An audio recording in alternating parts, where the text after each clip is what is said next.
Hey, what's going on, everybody? Thank you for tuning in to another edition of Phoenix on the Rise, a show brought to you by Burning Buddha Clothing. Today, we are at Melrose Kitchen, and I have with me the owner, Harmon. How you doing today? I'm doing great. Thanks, Joseph. How you doing today? I'm doing good. I'm doing good. So this restaurant is located centrally right here in the heart of Phoenix, in the Melrose District. Tell us a little bit about yourself and tell us a little bit about Melrose Kitchen. All right. Well, I moved out to the Valley here about 13 years ago from Columbus, Ohio. I've been in the culinary world for about 16 years, changed careers, did some IT work out of my bachelor's degree and just realized I wanted a little bit more expressive opportunity in my career path. So I kind of went back to, hot kitchens and sharp knives, and I haven't really looked back since. And so since I moved out here already doing that kind of work, and have worked in quite a few different avenues in the culinary field. And, it's probably almost every chef's dream to have their own space at some point. And, sometimes it seems a little bit prohibitive, like it's not going to happen. More of a pipe dream than a real dream. Mm-hmm. And, I'd kind of been in some openings. I've helped open places, and it just happened to be that the stars aligned recently. Mm-hmm. And this place came open, and I toured it, and I said, there's a lot of potential here. Not only the district itself, the community, the neighborhood, the feel of the space, the fact that it had been a restaurant for such a long time.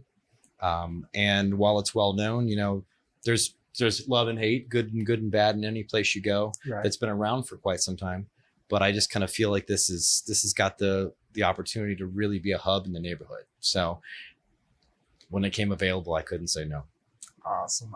Yeah. So had you ideally been looking at the Melrose District? I work less than a mile up the street, but off of Central.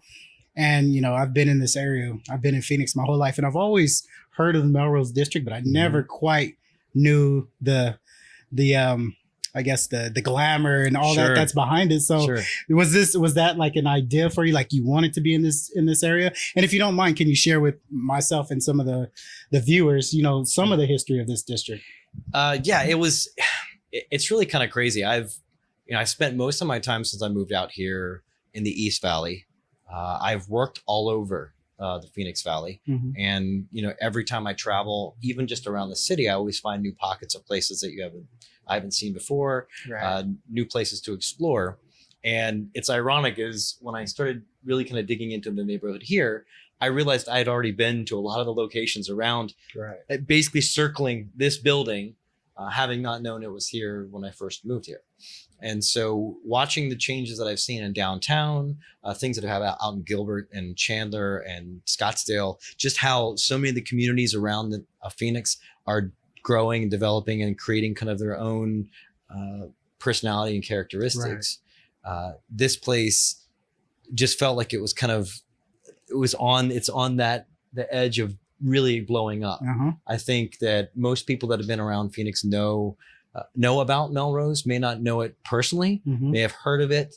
The fact that we sit right here on what's called the Curve, the one non-grid pattern street, right? Really, in downtown Phoenix. See, I never even thought about that, but that's very true. Yeah, it's kind of cool. Like talking to some of my neighbors here in the Melrose Center, a lot of these vendors have been here for quite some time. Or if they haven't necessarily been in this building, they've been in Phoenix for a long time in mm-hmm. business, and so they understand the history. They've seen the changes. Both good and bad, that have gone through the downtown area. And so I've learned a lot just about the history of this space, some of the historic buildings that are across the street, the fact that we have, one of the only lesbian-owned lesbian bars one of 24, I think the owner was telling me, Audrey was telling me. Oh, wow. Which, there's a lot of that kind of history that's groundbreaking and changing kind of the face of how we view business and small business. Mm-hmm. The fact that our building is 100% occupied is a big deal for a lot of, commercial space, particularly now after the pandemic. Right. And, this building, my neighbor here that runs the salon, John was telling me that he had a customer came in one time, and it was an much older guy, and was kind of like, I just wanted to check the space out a little bit, and ended up telling me he was one of the guys that built this building 73 years ago or something. and don't quote me on my time frames. I'm Right, just right. paraphrasing the story, but that this was one of the first strip malls, strip centers that was built in the area. So it has a lot of that history, but to have a building that is that old in Phoenix is one thing, but also to have the amount of history of, what it's meant to the downtown area, particularly the Woodlea area and Canto neighborhoods that that surround us. So kind of getting into this environment and being a part of this neighborhood. And the more that I get to know the other purveyors and vendors in the area, it definitely feels more like home. I grew up in a small town outside of Columbus. And so everybody kind of knew everybody. So if you opened a business in my town, we knew. And everybody was like, oh yeah, so-and-so's. So I think that kind of feeling is something that is desired here in Phoenix. And Right. I think it's something people gravitate toward more.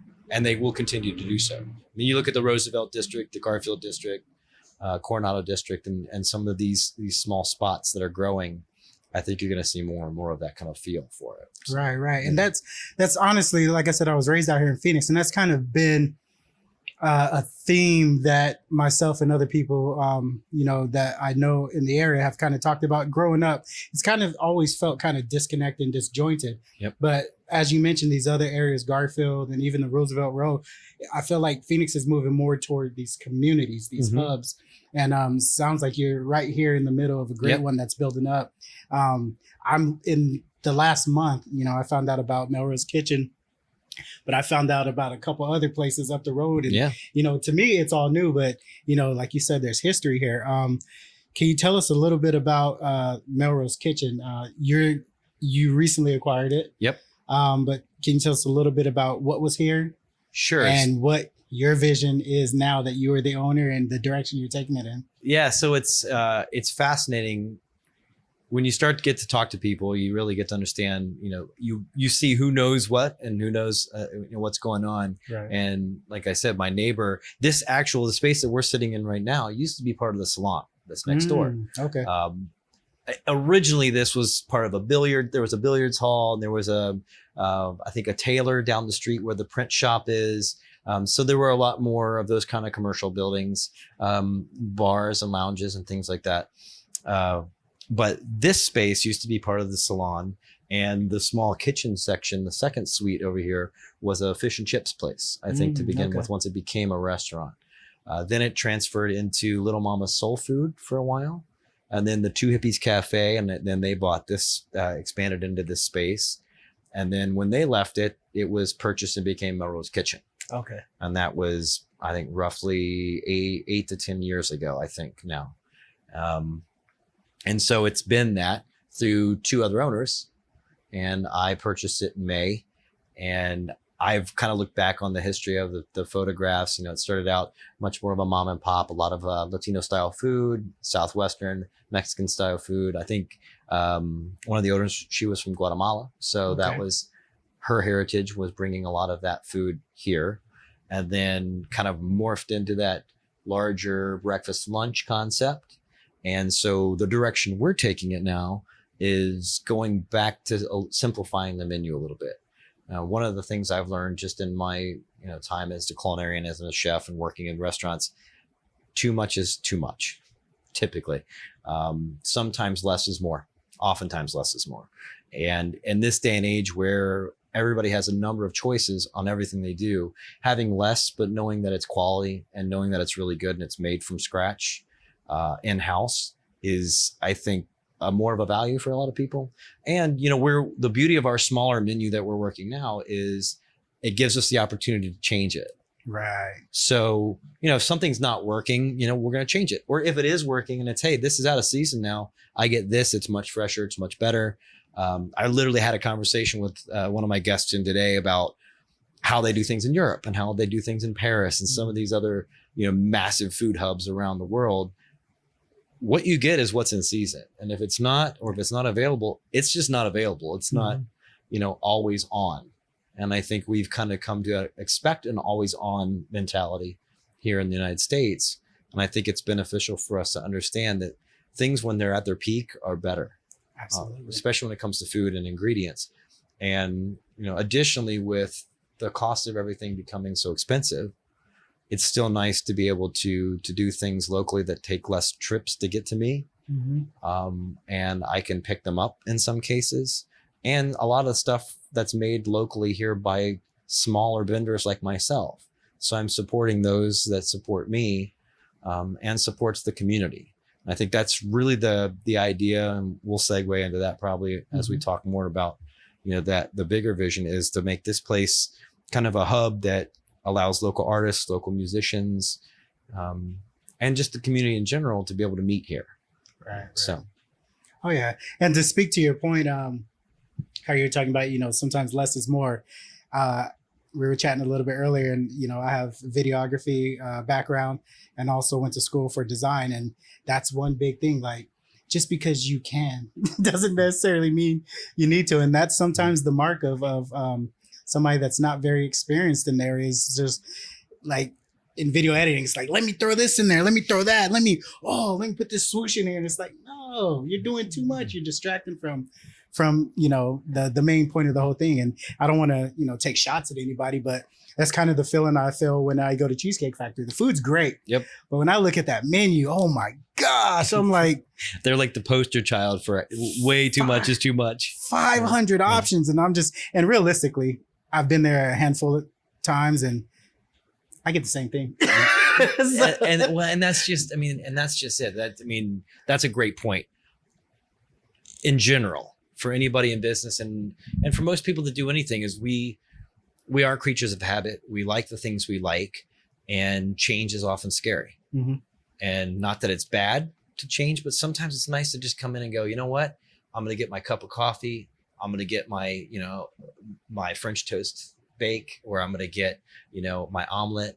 And I know it's going to be there. It's going to be good. And if it isn't there and it's different, I know whatever they've fixed it, changed it into, it'll be just as good. Absolutely. We will have things that will stay on the menu, but I think the idea is that we're here to try and have our guests experience the place and experience their own comfort level of things, and also to get them to try new things a little bit every once in a while too. I think it's easy for us to get settled into our ways. I know I'm the same way. I got places I go and I'm like, I know what I'm going to get. And if they don't have it, ooh, it shakes my whole day. I'm like, well, that throws me off. Now what do I do?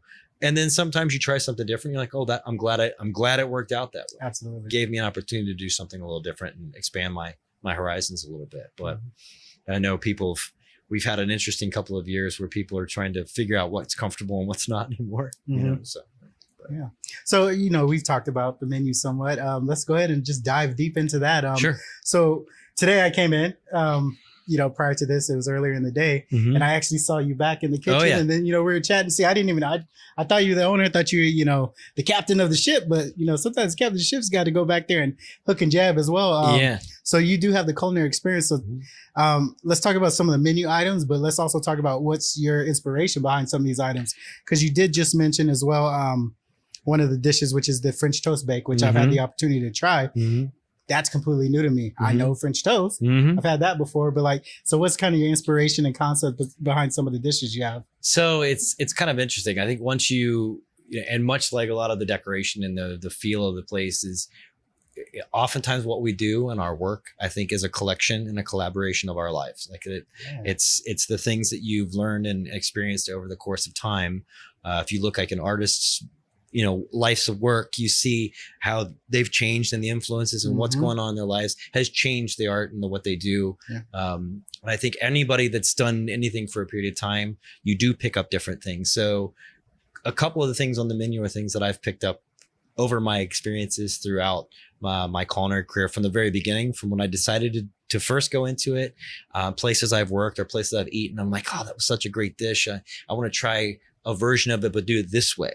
And that the French toast bake was kind of born out of necessity. I worked in a kitchen where we didn't have hood system.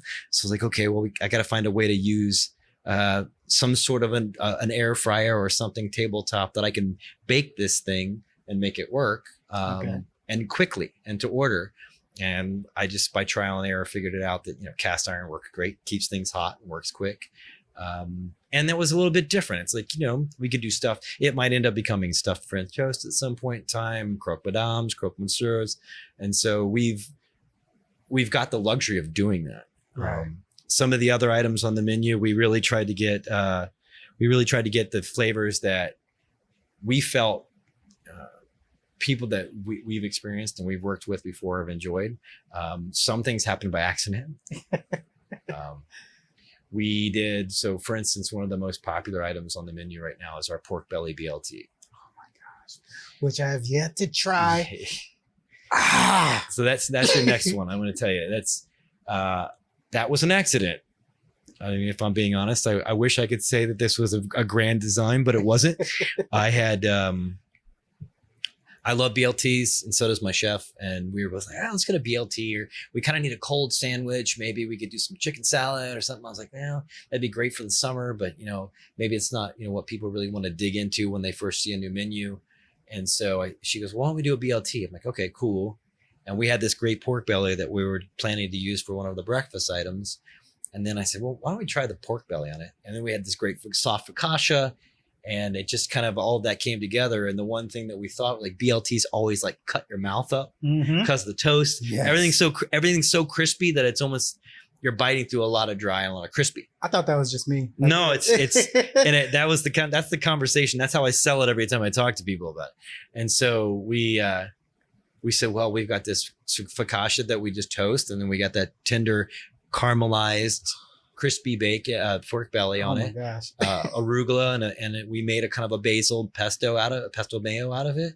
And literally we put it together.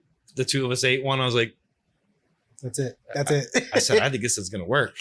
We tried it out on a couple, and they're like, this is ridiculous. And so we've, it's been one of those kind of things that was a happy accident. We married a bunch of ideas together.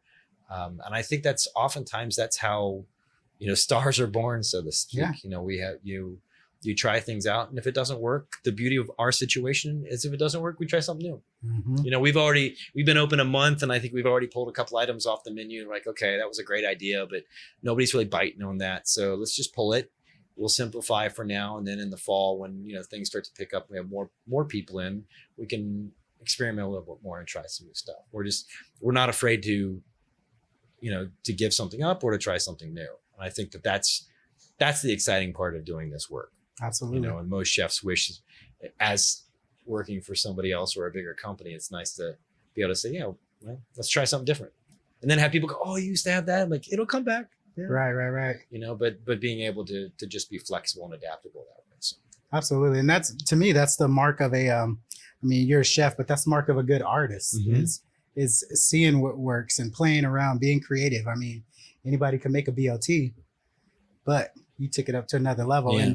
And talking about taking things to another level, there is a dish that I got that is like a standard solid American breakfast. Mm-hmm. I've had it twice, mm-hmm. and I'm kind of regretting because I want to try that BLT, but the breakfast platter that I get is so good. But mm-hmm.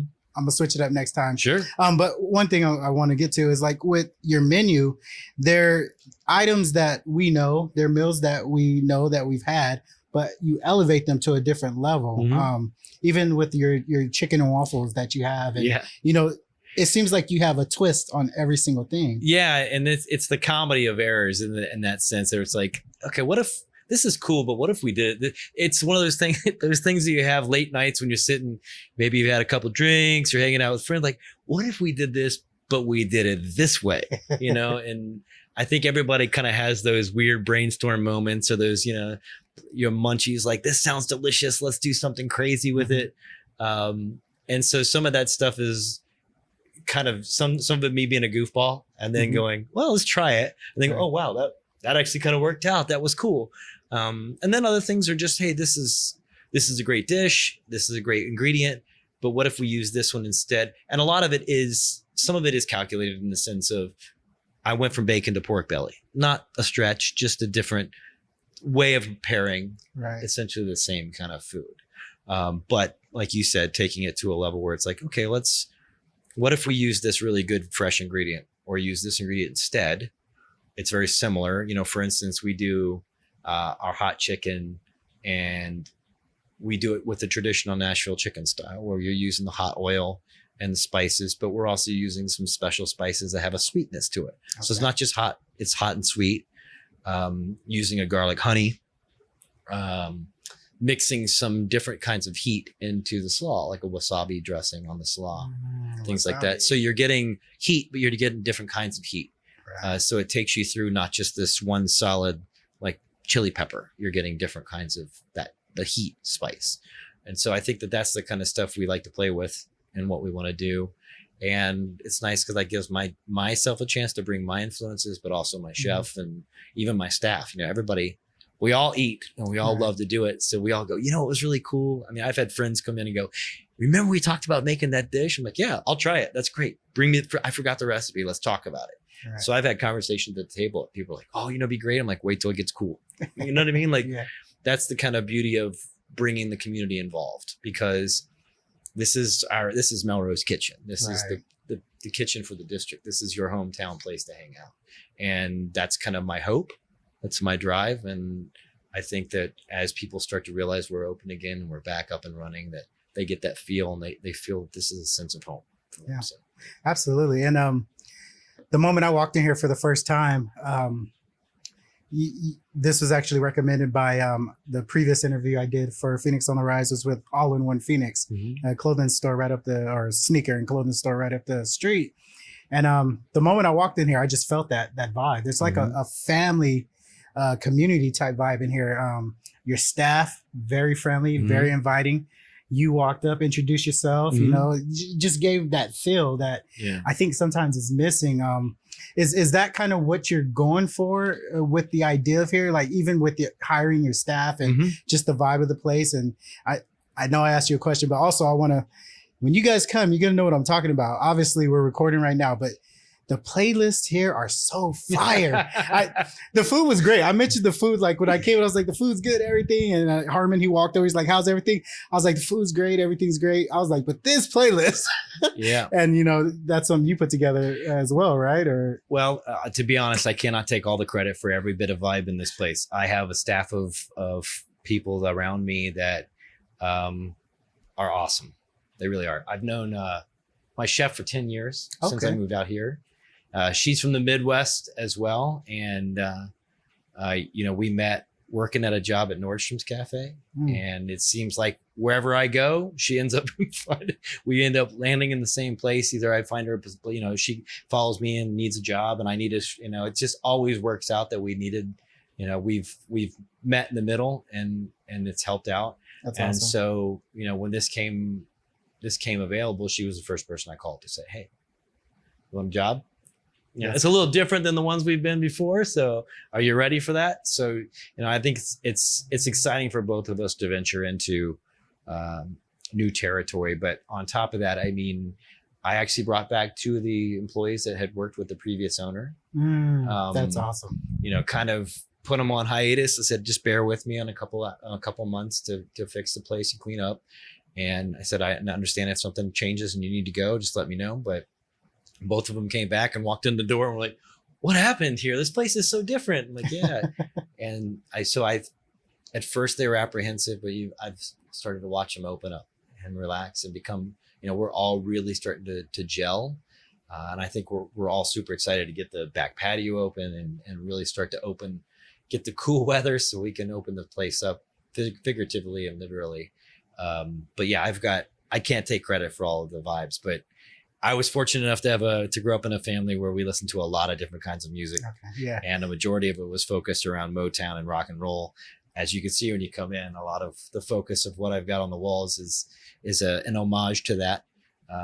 And so we all like good music and we like to enjoy it while we play, to the point that I actually put a speaker back in the kitchen so that my chef could hear what we're jamming out here, because it's cohesion. Yeah. If she's jamming on the vibe that we have out front, then the food marries that. She's part of that. And she typically beats me here in the morning and puts it on anyway. So, you know, we listen to a lot of the same kind of music and it works out. It's always been a thing that has bothered me in certain kitchens is there's a disconnect. The kitchen staff's in the back and they're plugged in, which is fine for the rhythm for themselves, but there never seems to be a marriage between the front and the back of the house. I have no no problem at all with my staff talking to anyone for her to come out and talk. And, I've encouraged that in other places that I've worked. I think it's unfortunate for chefs that don't want to engage with the guests. I mean, you just fed them, you just gave them part of yourself. Right. You put some of yourself on the plate for them, and it's a pretty intimate act, and it's a pretty important thing to do communicatively. And I think it's sad when chefs don't want to just enjoy that, relish in the fact that someone's enjoying what you do and you get a chance to kind of interact. I don't know. It's how I grew up in my family when it comes to food. It was all part of our time to come together and communicate, hang out, talk, laugh, and have a good time together. So that's awesome. And I think those are some intricate parts that some people just miss out on, as business owners, as chefs and stuff like that. And that kind of shows, I don't want to say the word integrity, but that shows your personality, your integrity, and really this space that you want to create. I mean, even to the idea, I'm sure that some people be like, oh, that's silly, but I'm a believer in that. I like to cook at home. Yeah. And I think sometimes some people, their food isn't so good because they don't put that feeling, that love into it. And to have, that mentality that you have, that, the chef is putting the food out here, it should be like one big cohesive, kind of vibe or feeling going on. So that's a very good point that you make. And also you had mentioned a little bit about a patio that you have here. So the interesting thing is that right now the patio is kind of my storage unit. I've moved a lot of stuff out into it during the heated times of the summer. So we're going to start cleaning that up and getting it ready for the fall. It was one of the most popular attributes of this place since it started. Yeah, it's a fantastic porch and patio. So there's some uncovered space. There is an elevated covered porch screened in. It does have a little corner stage for some music and performance opportunities. We're going to really make it a cozy hangout spot in the back. It does have a separate back entrance that we're going to use for dog friendly. It's a dog friendly patio and porch. And it's really going to be kind of the place that I want everybody to feel like it's the backyard that everybody comes into, like, oh, don't go in the front door, come in the back, kind of thing, especially when the fall breaks and it's really comfortable to sit out there at night. We've kind of talked to some people. I've got some friends that do events and do promotions and different things like that. And I'm endless ideas. It's just about whether or not I can, we can manifest it. I think we can. I want to do like a movie night, family movie night where we'll get a pull down screen and do some, public domain movies, things that we don't have to necessarily worry about paying for, but like old horror films and some of the campy stuff. A lot of what you see when you come in and look at the decor it's old Hollywood and old rock and roll. It's about, people that have been influential in what they've done in their art and in their craft. And we're going to continue to fill it out with different artists and change it out so that everybody gets a chance to have their place on the wall. Awesome. As well as having local art and local crafts and jewelry and things like that. We want people to have a chance to display their talents here. On top of that, I really want to do some community events. There's a couple things we've kicked around the idea of doing some dancing and this old diner setting, do an old sock hop. So I've been talking to some people about, getting someone to come in. Like if you go to a salsa night and they give you a half an hour, 45-minute lesson, and then you dance for the rest of the time. So I was like, hey, this place looks like an old 50s diner. Let's do an old sock hop kind of thing. And I think in our community that we're in here, it's available. It's a great opportunity for us to do those kind of things. So that's just a couple of them. I mean, the ideas are endless. It's just, only limited by our own ability to make it happen. So. And the other day, I just saw that you did something that I call a game changer in Phoenix. You opened up on the weekends, Friday, Saturday. Yeah. For the late night. Yes. And I recently, for the last couple of years, also worked in the industry at a local bar, Cobra. And that was a major thing. Like we get out 3:30. All we had to eat, not that we necessarily wanted to eat, that time of morning, but I mean, people eat at that time, whether you're out partying or whatever, or you're just getting out of work. Sure. And your only options around here is Filiberto's, Jack in the Box. which sometimes is okay, but sometimes you want a place you could go sit down at, get a nice solid meal, hang out with cool people, not get shot or stabbed like at a Waffle House. You know, get into a chair fight or right. Exactly. So like talk about that. What was your thought process behind that? Because me hearing that, I'm like, yes, finally somebody got it. Yeah. So I think some of that is partial insanity. And you know, and a lot of it was also like being in the business where, you know, when I was back in Columbus and I'd work at restaurants, we always had those spots. There were probably a handful of really great places in Columbus that I would still, to this day, like if I'm there and it's late, I know exactly where I'm going to go, because that's where everybody goes after hours, because it's the place that's open. The food might not be amazing, but I know I can get food, have a drink a little bit after 12 o'clock, you know, like pushing the button a little bit. But just knowing that it's a place where we're going to hang out, we can commune a little bit before we go to someone's house and, you know, finish the night out. As an industry employee, you know, we're the ones that serve while everybody else has fun. Right. And then our fun time is after everybody else goes home. Part of that is why we do what we do, because we enjoy that, but it's also nice to be honored and taken care of in that sense. So, you know, I talked to Audrey, my neighbor here that owns Boycott, and she's like, we really have nowhere for the staff to go. And we're all so tired of going over to Denny's or going over to, you know, getting takeout or getting, you know, fast food. I said, all right, Mom, I'm open to that. And so we tried it last weekend. It was our first weekend. It was a very tiring weekend for me, but it was fun for me because I got a chance to change the vibe in the place. So we have the daytime vibe where it's chill. You know, we've got the R&B, we've got some jazz and stuff like that. But then at night, you know, we do some of the trip hop. We had a rap battle in here on Saturday night. Really? They were like, play this because we want to rap back and forth. I'm like, okay, cool. And, you know, you get everybody at the peak of their fun in the evening. And it's also an opportunity for people to come in and take a beat before you go home. You know, we have enough trouble with people getting in trouble. We want to keep them out of trouble. So one of the things that we want to offer is if you come in and it's too much and you're like, man, I can't drive, but I want get you some food. You can leave your keys. We're open at 8 o'clock on Saturdays and Sundays. Come back and get it. Oh, that's awesome. You know, like to me, it's about taking care of our communities in general. Like if we serve, you know, we're surrounded by bars here.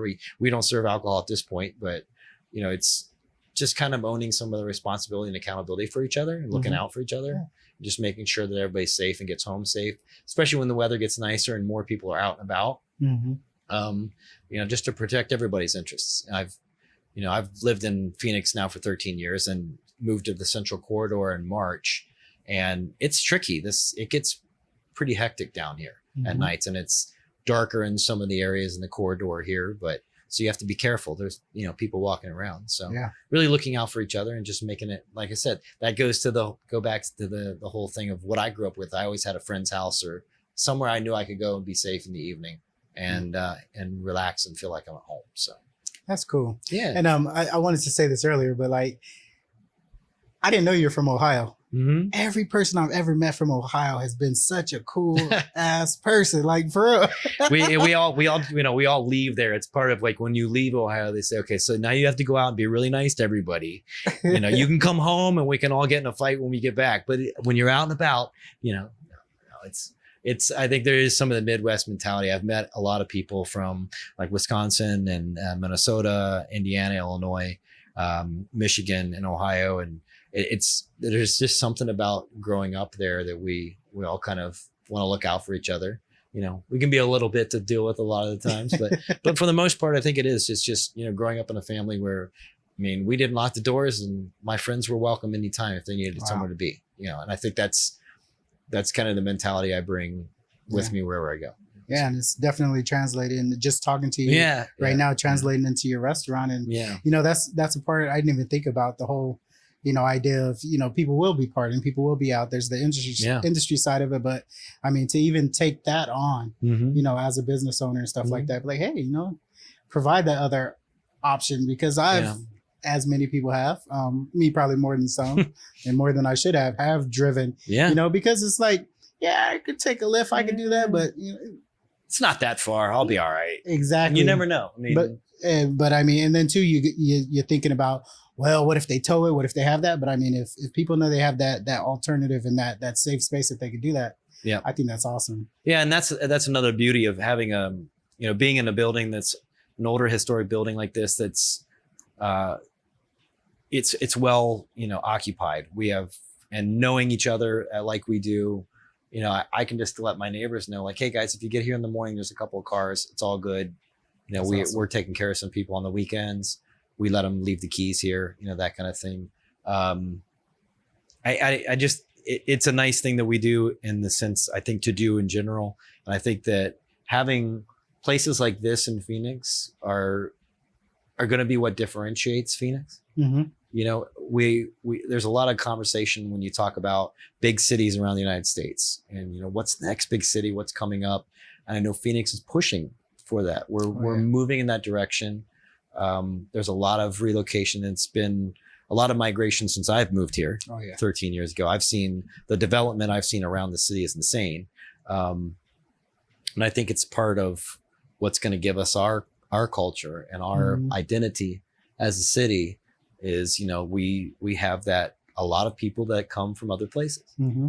Our transient population that comes in and everybody stays. They come to visit and then they come back for a little bit and then they come to stay, and I think that that's what's going to kind of bring us all together and say, hey, we're all in this together. We're sweating it out together. Mm-hmm. We're trying to figure out a way to keep everybody hydrated together. And, and then at the end of it all, we get a chance to enjoy those 7 months together, hanging out and supporting the local businesses around here. Not just restaurants. So, I mean, we've got a lot of creative and cool spaces that have developed. I've seen the brewery scene explode in the last 13 years here. And, the art scene and studios and people that are doing some pretty incredible stuff. So. Absolutely. Yeah. So I brought you a little gift. You didn't know about this, I like to give a little gift for, as a thank you for coming on the show. Absolutely. Allowing me to come. And let me put this down. I noticed that you tend to have a pretty, I love it, man. nice sense of style when I come in. So I made sure and do a custom tee for you. This one's got the swoosh bottom, so you can still keep that kind of classic man look. Heck but yeah, you man. Got the Phoenix logo. And you notice I like the black and white. Can't go wrong with the black t-shirt, right? Absolutely. So that's just appreciation for allowing me to come and interview you and talk about you and this wonderful place that you have here. Yeah, thanks for coming in. Before we go, is there a message you want to convey, to people that's been in this community for a while and the new patrons that are coming in? Is there one, final thought you want to give? Or yeah, absolutely. I know, like I was saying in the beginning, it's always interesting when you take on a space. A lot of people are like, you kept the name? Why'd you keep the name? I'm like, because it's Melrose Kitchen. Right. In Melrose District, like in the Melrose Center. It kind of, it's the only Melrose Kitchen in the United States at this point, and I own the name. Oh, wow. So it's, there were some in LA, which surprises me that there's not somewhere in LA that's called Melrose Kitchen, but okay, cool. I think the other one's somewhere in Sweden or something I found online. But this is a cool space. It's been through its paces. It's been a restaurant for 20 some years.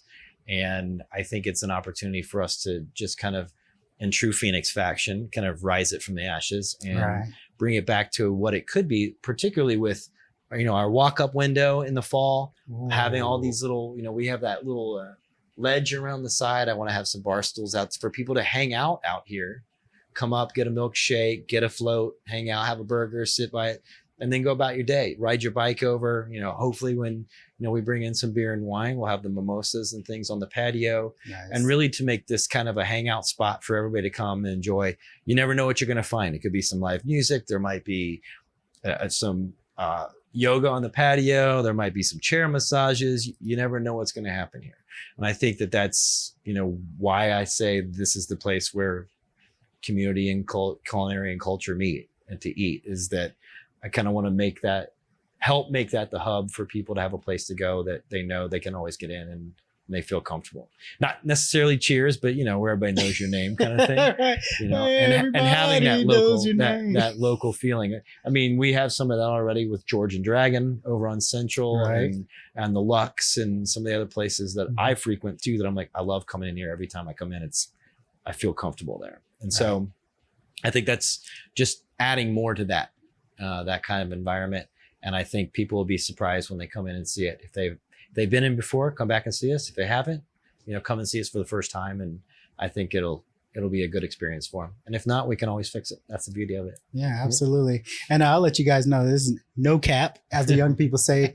The food here is awesome. I'm eventually going to work my way through the entire menu. And I got to get out of the habit of like, when you find something really good, you want to stick with it. But I'm going to have to force myself to get into the rest of the menu because I tell you that breakfast platter, man, I love that. Yeah. I called it breakfast platter. I know that's not what it's called on the menu, but you would know what I'm talking about when you come because it's just a solid breakfast staple. It's all about the ingredients on that one. That's local hash browns here at Sage and Sand over on just down the street from us here. It's also Shriner sausage on that one.